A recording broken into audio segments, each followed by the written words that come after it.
smoke weed.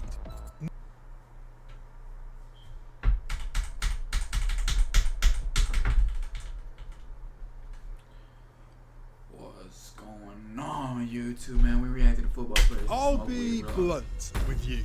Footballers smoke weed. I Not all do. of them, but some do. And actually quite a few big names as well. Actually, one of the greatest find out. Brazilian players of all time is on here. But I'll get back to him later. For now, let's start off with one of the greatest German midfielders, Mr. Mesut Ozil. Ozil smokes weed.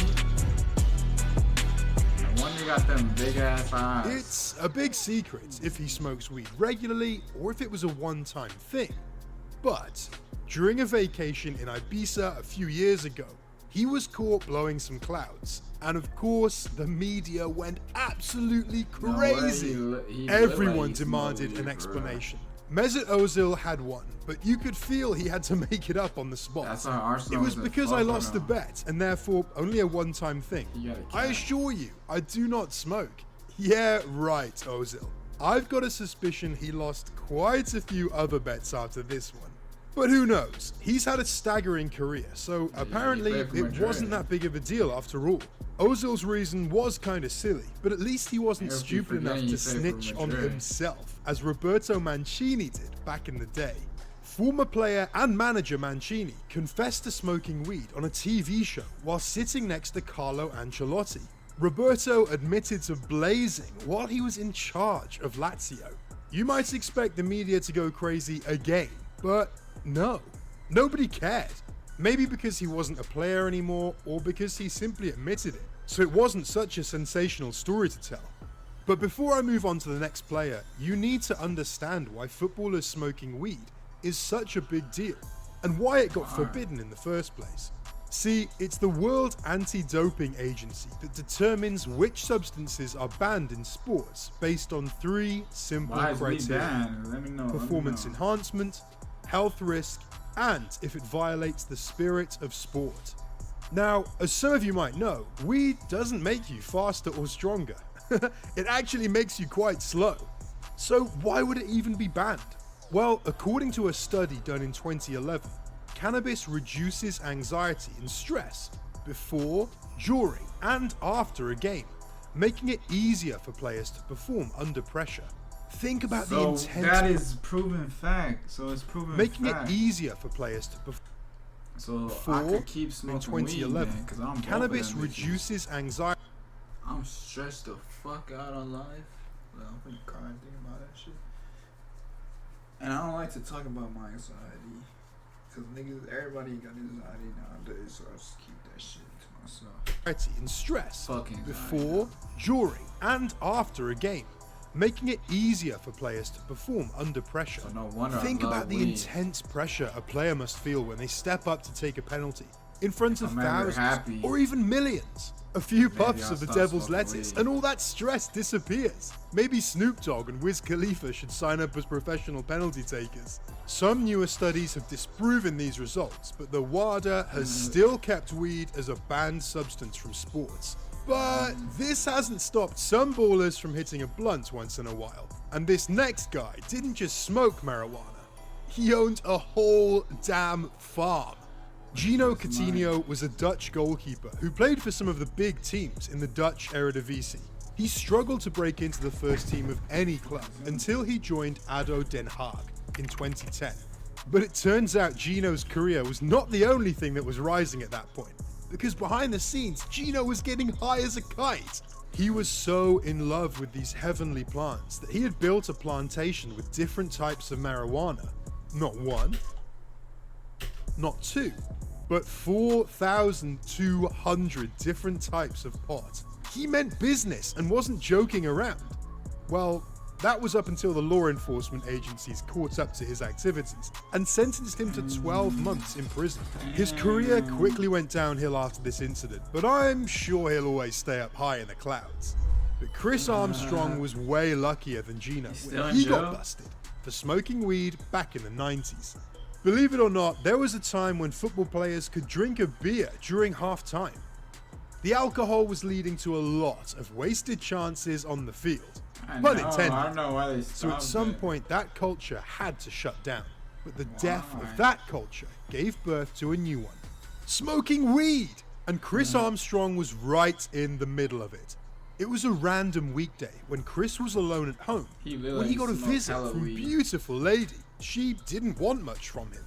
She just wanted to give him a good time and get out of there a few hours later. Chris knew this was wrong, but at the same time, he was completely enamored by her striking beauty, so he gave in. And as soon as she touched him, he was in heaven. Chills ran down his spine. His eyes were red and his mind more relaxed than ever. This woman's name was Mary Jane, and when people found out what Chris Armstrong had done, it almost cost him his career at Crystal Palace. The tabloids went apeshit when the news hit that Chris Armstrong was the first ever player to fail a drug test in the Premier League. He was immediately handed a 4-game ban and sent to counselling.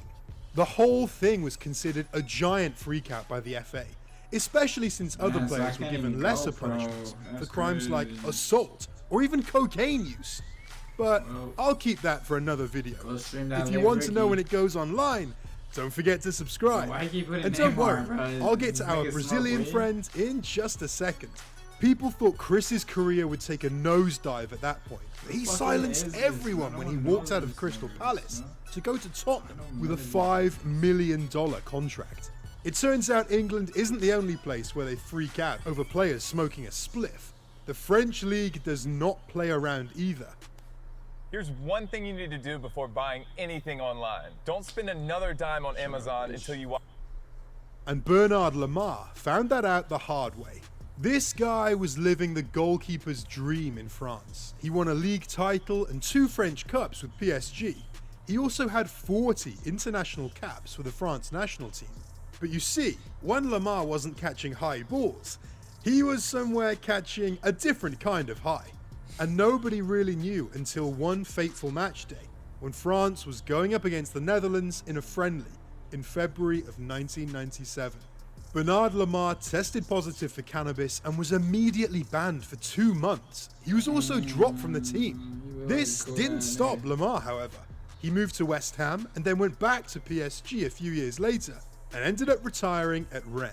Lamar was able to have a good career even after his drug use came to light. But Ibrahim Well, that Tanko's ain't story drugs was anymore, completely really, different it's illegal. and way worse. Tanko was a promising 17-year-old striker when he made his debut for Borussia Dortmund in 1994. But Ibrahim's quick rise was followed by a quick fall when he tested positive for tetrahydrocannabinol, an active ingredient of marijuana. Looks like playing in front of thousands of fans wasn't high enough for him. Ibrahim had moved to Freiburg when he was handed his punishment, a 4-month ban and a fine of over $7,000. And just like that, Ibrahim Tanko faded out of the spotlight. He went on to score a measly 5 goals in 100.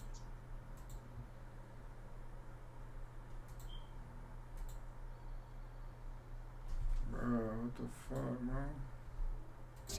This man was staring at a pot of gold at only 17 years old, but blew it over some pot. Insane. like a fucking But at least Ibrahim only had goat. one big controversy in his career. Because this next guy, I mean, what can I even say? In 2013, when Tottenham Hotspur lost their pre-season friendly against the Orlando Pirates, the fans were disappointed by the results. But for the officials, the loss was a blessing in disguise. Because in that game, they discovered a guy who was going to be the next big thing in the EPL, Mr. Umbulelo Mabizela. He was so incredibly good in that game that Spurs immediately signed him. Umbulelo wasted no time in making his mark. On his Premier League debut against Leicester City, he immediately scored. He was destined for great things, but sadly this story does not end with multiple trophies, awards, or career highlights. Umbulelo would miss training sessions and have a lot of disciplinary problems. It wasn't too long before Tottenham released him from his contract. He then went back to South Africa and signed with the Mamelodi Sundowns, and that's where everyone found out about his long relationship with Mary Jane. He was banned for 6 months and handed a $6,900 fine. But his troubles didn't stop there. He was dropped from the South African national team after continuously not showing up for training and even matches. In 2009, he was released from his club, and the That's rest crazy, is not bro. Like, history, niggas be but a story Mbelelo may never want to hear again. Mbelelo was never able to turn his career around. Unlike Wilder Medina's story, which literally went from darkness to light. And don't worry, he's the last one on this list before our Brazilian legend. To put things mildly, Wilder's childhood was wild as fuck. He grew up around gangs, violence, and drugs, and even after he made it into professional football, he never let go of his past life completely. He was only 18 years old when he failed his first drug test at the Colombian second division side, Aguias Doradas. After that, Wilder actually didn't have any drug-related problems for quite a while.